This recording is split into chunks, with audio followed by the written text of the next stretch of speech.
If you find yourself overthinking about how to do everything the right way and you're tired of delaying tasks or taking action because it all just feels too overwhelming, then you are in the right place. Perfecting Imperfectionism invites you to move past overthinking and self-doubt, declutter your mind, and create a life that reflects who you really are.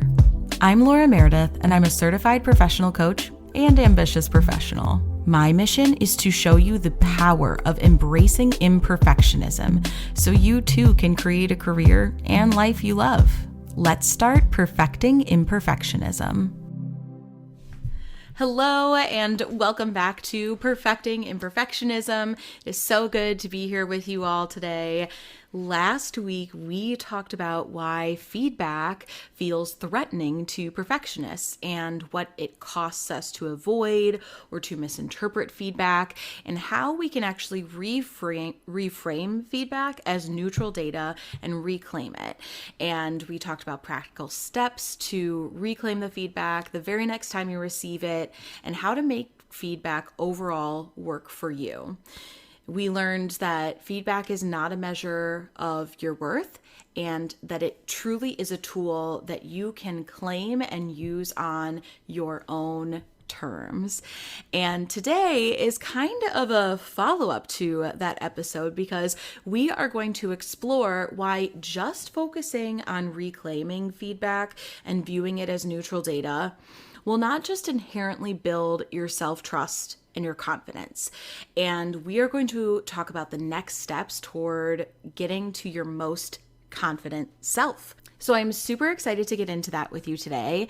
But before we do explore that, I want to open up to you a little bit and just talk about what's kind of been going on with me for the past few weeks. And I've been thinking about how I want to talk about this and if I want to talk about this. And I realize they're just, in true imperfectionist fashion. And I realize that there just is not a perfect way to say this naturally. But the simplest way I can convey what's been going on with me is that my energy has been weird. The vibes are just off, and they have been for a few weeks. So currently, just to zoom out a little bit and talk about what's going on, I am going through a huge professional transition. I am going from working a full-time corporate, typical 9-to-5 job with a part-time coaching gig on the side to being a full-time entrepreneur where I am completely setting all of the strategy for my business. I'm making all of the decisions. I'm building my own schedule, and I am working largely independently. And this overall has been a really deeply introspective period for me where I am learning so much about myself. And I'm learning a lot about others, but it's mostly about myself. I've been holding up this mirror to myself, and I'm slowing down, and I'm really learning to understand how I navigate my life and my decisions. And this is kind of a lonely time, but I'm not alone. I still have my friends and my family and my husband and my dog, and my social calendar is full and my cup is full. But when it comes to myself and my work, I really feel like I'm hermiting. I'm being a hermit, and I'm very intentionally exploring who I am, what I value, what I believe. I'm exploring my thoughts and what I want and how I show up in the world. And so much is just changing for me. And zooming back into just the past few weeks, while the weight of a lot of things I was previously experiencing before is off of my shoulders, the commuting to work and having a full-time job and answering to so many different people and having my tasks and my to-dos and my projects set for me. And now that is lifted off. And so there's the only people I really have to hold me accountable to my work right now is myself. all of that is like off my shoulders, like, so that's huge.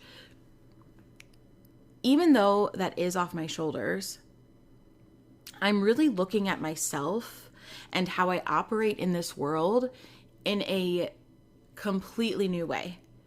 And I have been actively and intentionally challenging myself every single day to shift my perspective and make more empowering decisions for myself. And while I maybe am, the most rested I've ever been in my adult life, like when it comes to sleep, I am feeling a little bit like lower energy than normal. So for the past few weeks, I have been in a little bit of a funk. And I'm going through one of the most exciting times in my personal and professional life at the exact same time. And so the reason I wanted to share this like look into my life is that a couple of years ago, before I realized I was a perfectionist, before I wanted to do things differently and show up better for myself, I would have experienced this type of feeling and this like energy dip so differently. I immediately would have thought something's wrong with me. And I would have given into like panic, and I really would have believed that something was wrong with me. Or if I felt a negative emotion or a lack of confidence, or I like hated what I was doing, I would either ignore it and like try to just move past it by not addressing it, or I would like try to fix it to get back to a place of being like only content, to being like high energy most of the time, to avoid being alone, to just like push through the transition until I am comfortable and on the other side and am stable, whatever that means. And I would want to do this perfectly. And what being a coach and this work on dismantling my own perfectionism has taught me is that part of being alive and experiencing life in transitions and making decisions and feeling the feels is just like allowing yourself to sit in these periods of uncertainty and accept that I'm currently in a bit of an energy low and that I am more likely to be a little bit cranky than not. I am also not worrying about, staying on top of like all of my chores as perfectly as I normally would. Like my laundry, I'm like a little bit behind on laundry. My routine's a little bit out of sorts. I'm like sleeping in a little bit more than usual. So I'm like not perfectly keeping up with my routine. And before I wouldn't accept this and I would like judge it and try to fix it, like I said. But now I've been getting curious with myself. And I've been really asking myself, like, what do I need right now? What do I want right now? What is my body telling me? Do I need more sleep? Do I need to just get away from the computer and just like read a book? Or do I need to take a walk? Or do I need to like snuggle my dog Carter right now? Like what am I feeling? How can I let my body experience this feeling and give it what it needs instead of ignoring it? And I mentioned the judgment a little bit, but what I used to do is something coaches refer to as judgment stacking. And so judgment stacking is where you may already be experiencing some distress, or for me, this like lack of energy or this funk or this like feeling of being alone. And then you judge yourself on top of that for having negative thoughts or feelings. And you might think like, I shouldn't be in a funk right now. I'm doing what I love.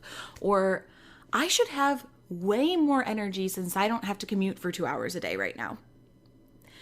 But now in this state of my life, instead of adding those judgments, after I notice that I'm in a funk or that I'm not having as much energy as I would have thought I would, even with a lot of rest, I let myself feel that. I let myself experience that low energy. And I take the time to rest a little bit more. I might take a nap in the middle of the day. I might go for a walk or read a book or do a little stretchy stretch or take a really long shower. And I realized that I'm being really kind to myself during this period. And occasionally I do still judgment stack just a little bit. I don't always get it right, but I am choosing to acknowledge these wins and how far I've come. And instead of doing what I used to do and actually making that period stretch out even longer, feeling more frustrated with myself and shame and judgment and dissatisfaction, after only a few weeks, I have noticed I'm already starting to come out of this low energy. And I'm not immediately energetic or 100% excited to do absolutely everything and ready to work all the time. But for the last week, I've noticed that being a lot kinder to myself on the way up has led to more energy increasing and has led to me getting some more things done. And I've been solving some problems that I didn't even realize needed to be solved. And I've been paying attention to things that I haven't been paying attention to for a while.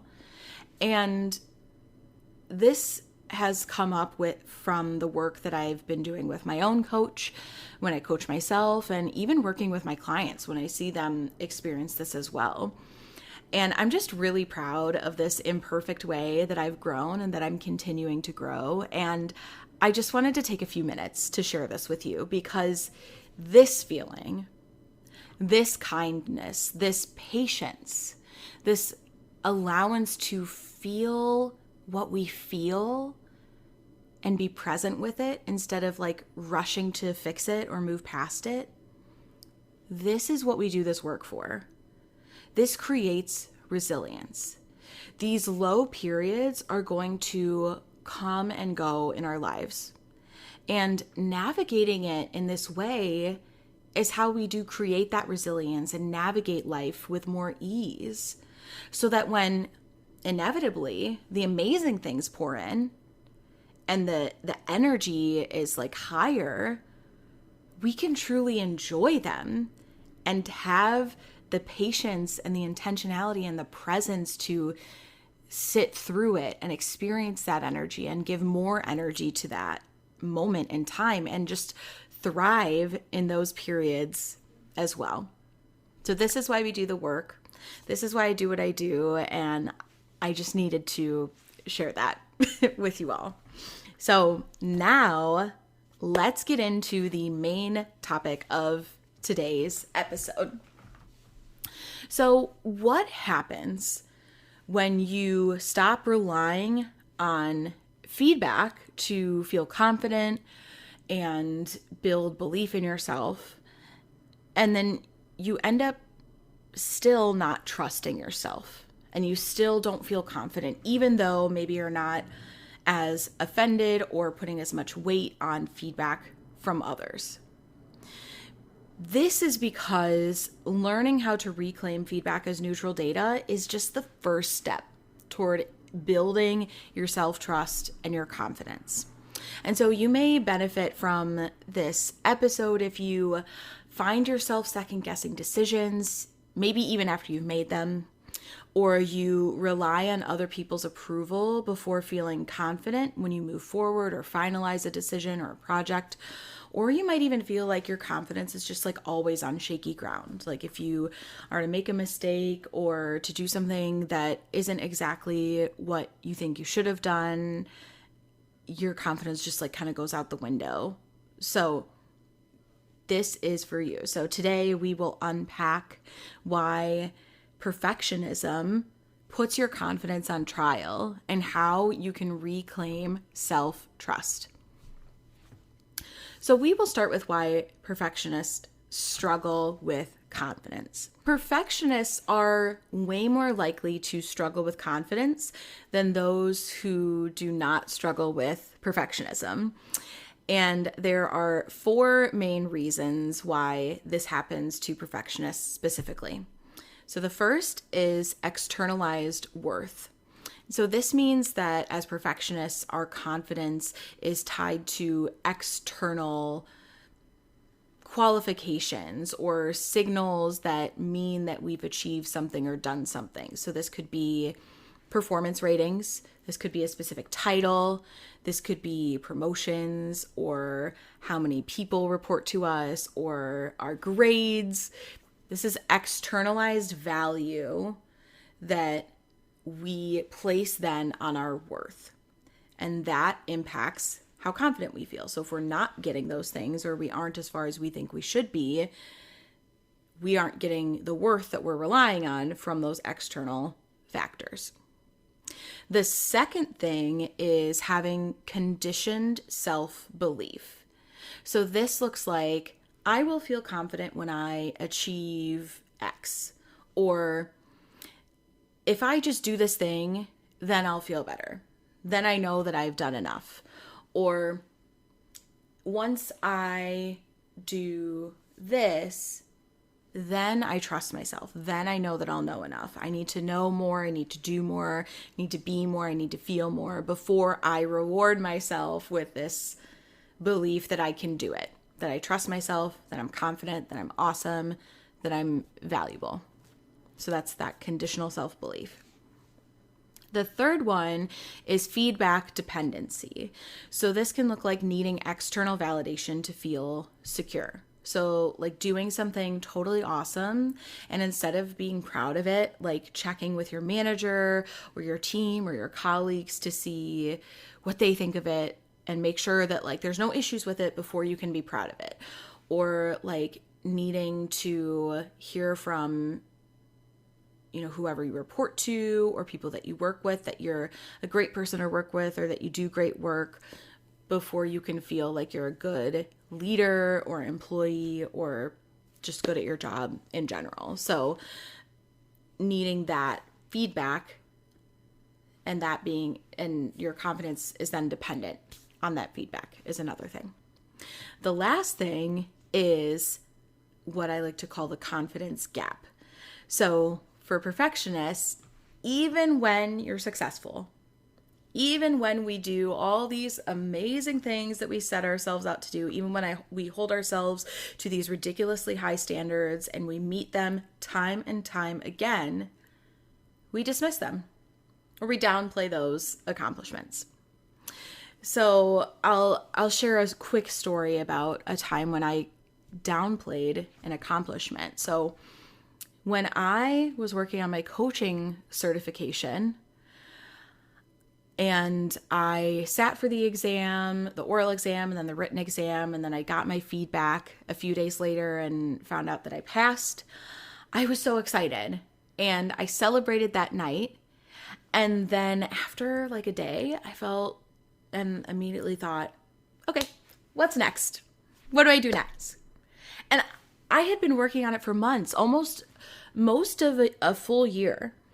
So to relish in the accomplishment of a goal that took me almost a year to explore, to set, to work toward, and fully complete for only one day before nearly forgetting like everything I did to do something so huge and what I learned along the way and how I grew and changed was hugely minimizing. And that like mini celebration did not contribute to my confidence as much as it could have. So check in with yourself and see if you are looking for that externalized worth, like the title, the credential, the promotion, a rating. If you fall prey to the conditional self-belief, the I'll feel confident or I'll trust myself when I blank. When you rely on feedback to actually feel secure and confident in what you're doing, or my personal favorite to lean into, I say favorite and I don't mean favorite, but it's that confidence gap. So dismissing or downplaying our accomplishments. So there are a lot of costs that we end up inevitably paying by putting our confidence on trial. And so if you are constantly allowing your confidence to be driven by the thoughts and reactions and feelings of other people, or this conditional self-belief, or this externalized worth, or minimizing your own accomplishments, it can lead to a lot of different things directly and indirectly. So the first thing that can happen is you can experience some chronic self-doubt. And this looks like constantly seeking reassurance from your colleagues or your bosses or your loved ones. And it can feel like every decision you make, even small ones, are high stakes and the pressure is like on, and you don't know whether or not this is a big deal or if this is going to impact something worse in the long run. So just like continuously doubting what you're doing. Another cost that can happen from this like lack of self-built confidence is just straight burnout. It's exhaustion. Not having confidence and relying on like this feedback loop or external worth and validation, or leaning into your perfectionist tendencies without them getting in check, can lead to you not being able to work at full capacity and experience like brain fog, and you're just drained constantly, or you're distracted, or you're losing focus. Maybe your physical health is deteriorating. Maybe you're not making time for personal things because you're just like grinding so hard and like doubting yourself along the way and not celebrating or stopping to acknowledge the things that you're accomplishing. You're not giving yourself time for wellness or me time, or just like balancing things that matter to you. This is a huge cost that can come from not checking our perfectionism. Another thing that can happen is you may experience stalls in your career because you're not speaking up. You're not making bold moves that are aligned with who you are, or maybe you're indirectly or directly avoiding leadership opportunities or projects that might position you in a way to move forward. And you could also get passed over for projects or promotions, or your team might not be highlighted, or your team may not be top of mind for the next level of leaders to be trusted with high stakes projects, or to get promoted, or to move forward, or get exposed to the rest of the organization. This can impact not only yourself and your own career stalls, but your team as well. The last thing that can happen when you are perpetuating this cycle of self-doubt and perfectionism is you are eroding your authentic self. You are stripping away who you are and what you believe little by little, because you are adapting to others' expectations versus your own values and your beliefs and what you're excited about. And you forget what your own ideas are, and you don't know what you would do or recommend in a situation because you're so worried about others. And if you continue to rely on other people or external things to build your confidence, you can't move forward, and you can't be who you are and live in alignment with what you believe and what matters to you. So, how do we build our own confidence? So, confidence is not about knowing that you'll succeed or knowing that the outcome is going to happen. It's really about trusting that you can handle whatever happens. It's about trusting that you will do your best with whatever you have in you,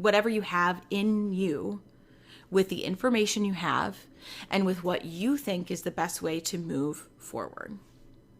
So you can start doing this by shifting from outcome-based confidence to process and values-based confidence. So instead of, I'm confident because of my results, or I'll be confident when I win an award, or I will be confident the next time I get promoted, try, I'm confident because of how I show up for others. I'm confident because I trust the way I process information and make decisions. I'm confident because I learn from my mistakes. I'm confident because I care about others. And I'm confident because I'm acting in alignment with my values, regardless of the outcome. So really take a moment to reflect on this. I want you to pause and think about this. And if you need to hit pause on the podcast, do that. But really think about, what is something that you really trust yourself to do? What kind of leader are you? What kind of employee are you? Are you consistently punctual? Do you learn from your mistakes? Are you willing to lend a hand to a colleague in need? Like, this is not an exhaustive list, but use these questions for inspiration and ask yourself, what is your process for learning, for being, and for approaching? What are your values? What do you have to be proud of? And then write your own confidence statement. So 2 of mine are, I am confident because I am hungry to learn. I'm confident because I'm willing to make mistakes. So reflect on that. What is your confidence statement? The last way that I want to talk about how you can build your confidence is to actually choose to celebrate yourself anytime you accomplish something you've set out to do, big or small. Because as perfectionists, we like to acknowledge our accomplishments. And that's just kind of the reality. And it's okay to acknowledge those. And we need to take the time to truly appreciate everything that we did, not just the outcome, but everything that led up to that point too. So it's not just accomplishing or celebrating the accomplishment of, I got the certification. It's accomplishing the work that I put in, the balance of my full-time job, my part-time coaching business, and going through the program and getting my certification and studying and completing those requirements and having a social life and maintaining my relationship and like it's all the things that happen. So when we celebrate these accomplishments, like, this doesn't mean necessarily that we're going to like go on a shopping spree or we're going to go out to dinner or throw a party every single time. But I want to introduce this idea to you of a weighted celebration. So have you ever heard of this idea that's like, for every year you were in a relationship that ended, you need that many months to get over that person before you date someone new? So it's like, if you dated someone for 2 years, you need at least 2 months to get over that person before you date someone new. Have you heard that? So whether or not you have heard it or if it's true for you, because everyone processes grief and relationships changing and ending differently, I really like this concept of giving about 10% of this effort to move past the thing that you gave like a bigger amount of effort to. So this is something that we can flip on its head and apply to our celebrations. So take a look at an accomplishment from start to finish. How much effort did that take? Think about your time, your mental and emotional effort, your money, things you sacrificed, things you gave, things you gained, etc. And then think about that full amount of effort. And then figure out a way to celebrate with about 10% of that total effort. Like, wouldn't it be so amazing to celebrate ourselves with at least 10% of what we put into something? Like, how might that change everything for us perfectionists and how we feel about what we do? So if we look at a small accomplishment, like if you write and send an email that you were dreading to write or send for a couple of days, celebrate that at 10% of that effort. So it wasn't just like typing it and hitting send. It was thinking about the email. It was maybe talking about it with other people. It was, like brainstorming or organizing your thoughts. Maybe you wrote it and rewrote it a couple of times. Like, how much effort did you put into that email? Okay. And then how might you celebrate with 10% of that effort? So maybe it's like going to get a fun coffee beverage at a new spot that you've been wanting to try and that you haven't made the time to go do. Or do you want to call a friend and just have a quick 10-minute phone conversation to talk about what you did to write that email and send it? Or can you go for a walk and think about how you got yourself through that? So really celebrate the hurdles that you jumped over to get to the point of actually hitting that send button on that email. Celebrate in a small way to recognize yourself for doing something that may or may not have been easy for you. So a bigger example of how this can look is a bigger example of how we can celebrate something. If we go back to that example of when I got my coaching certification. So I think that whole process took me about 8 months to decide on a program, enroll, go through the program, do all the requirements, and then graduate. And if we made my celebration about 10% of as big of a deal as the time and the effort that it took me to do that, I might take myself on a weekend trip, a little weekend getaway, and tell the story to as many people as possible of what I did and what it took me to get through and how proud of myself I am. So my family, my friends, my colleagues, I might journal about this experience 10 times, and talk about it in a bunch of different ways and a bunch of different angles and just celebrate that in my journal. Or I might have a 3-minute dance party every single day for myself for the next month. And I would remind myself constantly for the next month of what a big deal it was for me to do this. And even after I've celebrated and finished the celebration for graduating from my coaching program, all the things that I did are things that I have learned to carry with me and remind myself of every single day. So looking back, I did some of these things. Initially I did, celebrate for the day, and then I kind of forgot about it and just was ready to move on to the next goal. But I did look back and take some time to celebrate this. So I did some journaling. I did some dance parties. I went out to dinner. I talked about it with everyone in my life who was willing to talk about it with me. And even though I did those things and I corrected it a little bit, I still could have done more to celebrate this.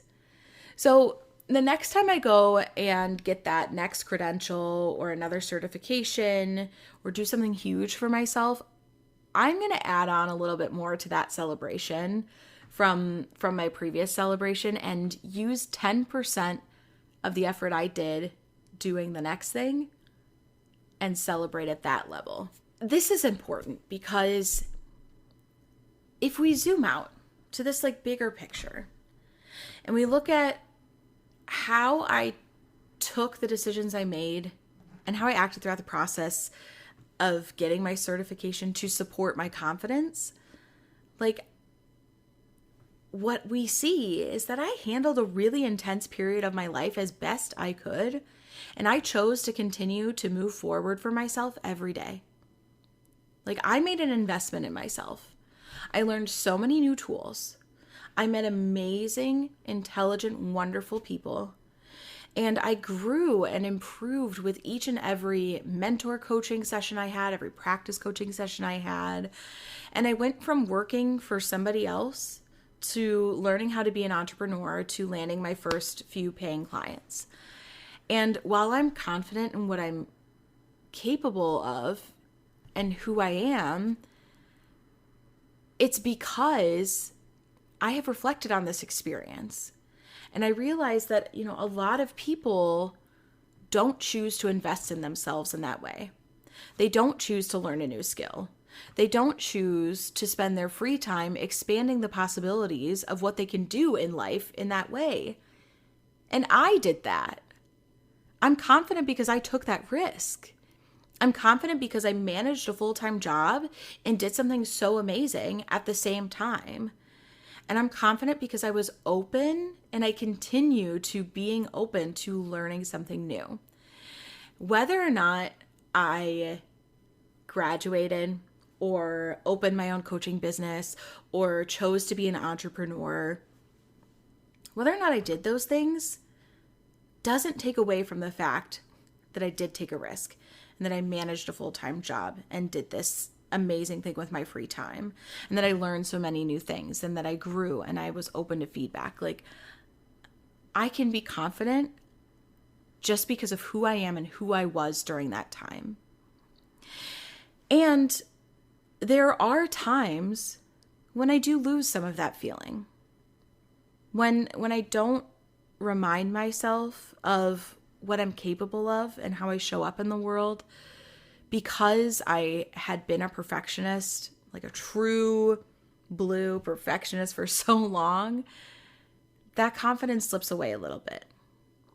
But now, instead of looking to others to build it, instead of looking toward external accomplishments or worth, I now look to myself. I look at what I've done. I look at what I'm choosing to do, of how I show up, how I treat others, how I treat myself, and what I know that I'm capable of doing.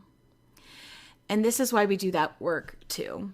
And this is really similar to the story I told at the beginning of the episode, where I could look at this period of energy dipping as a failure, as a reason to doubt myself, as a reason to stop leaning into an imperfect schedule or imperfect way of navigating my business, and get really disciplined with myself, and like look for other thoughts or perspectives or validation, or go get another job or do something different to like build that worth back up. And I'm able to do that within myself, and it's a really beautiful skill that I can take with me with whatever I choose to do. And if I ever choose to go work for somebody else again, or to not do coaching anymore, I will take this with me. I will take this lesson learned around how to show up as myself and to be confident in what I'm doing and the choices I'm making, because of how I trust myself in the process, because I trust my decision-making process, and I know that I can do what I really want to do. I've proven that to myself, and I will continue to lean into that. Now I'm going to share some practical ways that you can start to build self-trust. And the first one is to practice making micro decisions. And this looks like making small choices without outsourcing. So without checking in with other people. And to make this work, do this with things that you notice you gravitate toward checking in with somebody else on first. So if it's what to eat, or what exercise to do, or what load of laundry you want to run first, or what email phrasing you want to use, like, help me write this phrase, I want to make sure it's blah, blah, blah, blah. Like, challenge yourself to make a choice and stick to it without checking in with somebody else. And then celebrate that you chose. Celebrate the act of choosing and the act of trusting yourself, not the outcome. So regardless of how it is perceived or what happens after that, celebrate that you trusted yourself to make a decision. Okay, so that's one. The next way you can practice is to track your evidence. So keep some kind of log or self-trust journal of moments that you made a call and it worked out, or moments where you made a call and you learned. So this can be in your notes app. You can do voice recordings. You can get yourself like a fun little notebook. Whatever your favorite way to document things is, you can even open up like a document on your computer and call that your self-trust journal. Track those moments where you made a decision and you either learned or it worked out, and celebrate those in the journal. The next way that you can practice self-trust is to reframe mistakes that you've made as proof of your growth. So instead of saying to yourself, I was wrong, or I really messed up, or this was awful, change that to, I gained data for the next time, or I know how to handle this in the future, or I learned something that actually doesn't work, or I know to try something different. So reframe that as proof of your growth. The next thing you can do is, before making a decision or moving forward with something, do a quick check-in with your values and ask yourself, is this decision aligned with who I want to be and what I believe? And if it's not, figure out how to make it align with your values and who you want to be and what you believe and what matters to you. And if it is, then you can move forward with that. Another way that you can check in with yourself is to ask yourself, what do I think? So what do I think first? So before asking someone else's opinion, if you feel like you need someone's opinion, or you just want a second set of eyes on something, or it's important and it's like higher stakes and you want to do a check-in, before you do that, ground yourself in your own opinion first and ask yourself, what do I think? Just so that you have an awareness of where you would go with it, what your perspective is, and really ground yourself in that decision and outline why you think that. And look at your decision-making process and just notice that before you go and check in with somebody else. So what this does is that it challenges you to rely on your own decision-making process and your own opinion, even if you need to do another check-in with somebody else. So maybe it's someone that's higher up, or you absolutely do need to get approval from another leader or an executive. This just gives you that moment to know that you could make the decision if you didn't need somebody else's opinion. And you might even find that your opinion is in alignment with other people's opinions, and that you do have a really solid understanding of what to do next. You also might learn that you have a completely different viewpoint from somebody else, and you can share what you think with them, and then you can come to a more creative solution because you formed your own opinion. So you can take your opinion and their opinion and come up with like a yes and improv, like leaning on our improv principle of like building upon what somebody else says to come up with an even better solution, leveraging both of your beautiful brains.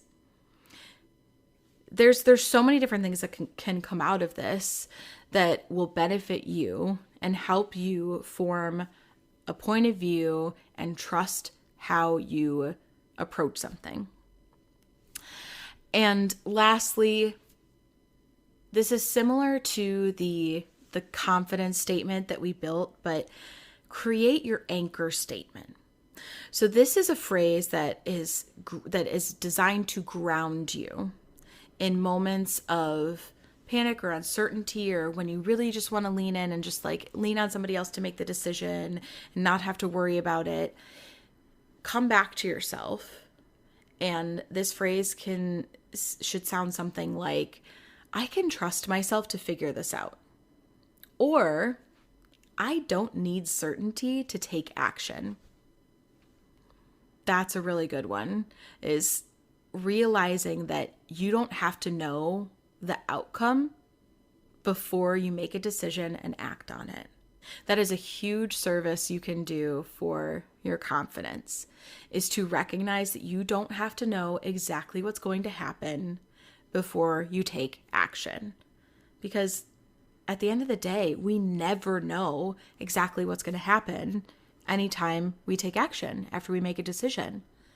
So it's important to learn this, and that can be a really powerful grounding statement for you that you can check in with yourself on when you're making micro decisions, when you're tracking your evidence, when you're reframing your mistakes as proof of growth, when you're checking in with your values, and you're limiting over validation seeking, and you're limiting reaching out to others to make sure your choice is okay. I can trust myself to figure this out, or I don't need certainty to take action.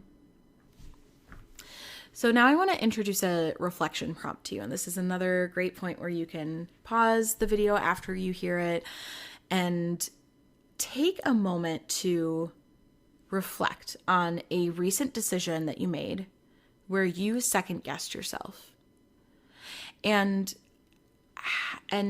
explore how it would feel to replace that doubt and that second guessing yourself with trust. And that trust is rooted in either knowing you'll succeed or that you will learn a really valuable lesson that you can leverage the next time that you make a decision that you're unsure about. So how would it feel to replace second guessing yourself on a recent decision with trust? And trust that you will either succeed or learn what you need for next time. Great. So to recap, we learned today that perfectionism really puts your confidence on trial, but building self-trust and confidence frees you from waiting for this permission to feel capable or to feel worthy. And I encourage you to practice at least one self-trust tool this week. So pick one tool that we talked about and use that this week. So maybe it's making that micro decision without checking in with somebody else first, and celebrate choosing what you did instead of the outcome. It could creating that anchor statement for yourself. It could be tracking that evidence of reasons why you can trust yourself. Just pick one tool that can help you build your self-trust and practice that this week. So as we wrap up our time together today, I want to quickly share with you that right now, I currently have 2 open one-on-one coaching spots. So if you or someone you know has been debating working with a coach, or you've been wanting to learn more about it, head to my website, lauracoaches.com, and book your complimentary consultation today to jump into one of those 2 open one-on-one coaching spots. I am so ready to work with a couple more people, and I'm excited to meet you. So head to my site to book your complimentary consultation. No risk, no requirements, just 1 hour of a conversation to learn about your needs and talk about if we're a good fit. So if we find that there's something that you really want to work on and it's outside of the scope of my niche and what I do, I have an amazing network of coaches I'm happy to refer you to. So this is a no risk conversation that we can have. And if you're not ready for coaching and you realize that it's not for you, you'll walk away having learned a little bit more about coaching, a little bit more about where you're at and what you want to know and learn about yourself and steps you need to take forward. And there's no risk to you. So if you have been curious about it, now's the time, and I invite you to head to my website to book that time today. Next week in our episode, we will dive into how perfectionism can actually fuel procrastination and why procrastination is actually not about laziness. So I look forward to catching up with you next week. Thank you for tuning in. That is a wrap on this week's episode of Perfecting Imperfectionism. Talk to you soon. Thank you for listening to Perfecting Imperfectionism. Tune in each week for a new episode where we will explore challenges that overt and covert perfectionists face. For more information on how to work with me, or if you want customized one-on-one support, head to lauracoaches.com to book your complimentary consultation with me, where you'll learn more about yourself, your goals, and the steps you need to take to achieve them. This podcast is for informational and entertainment purposes only. Always consult a qualified professional to address your specific concerns.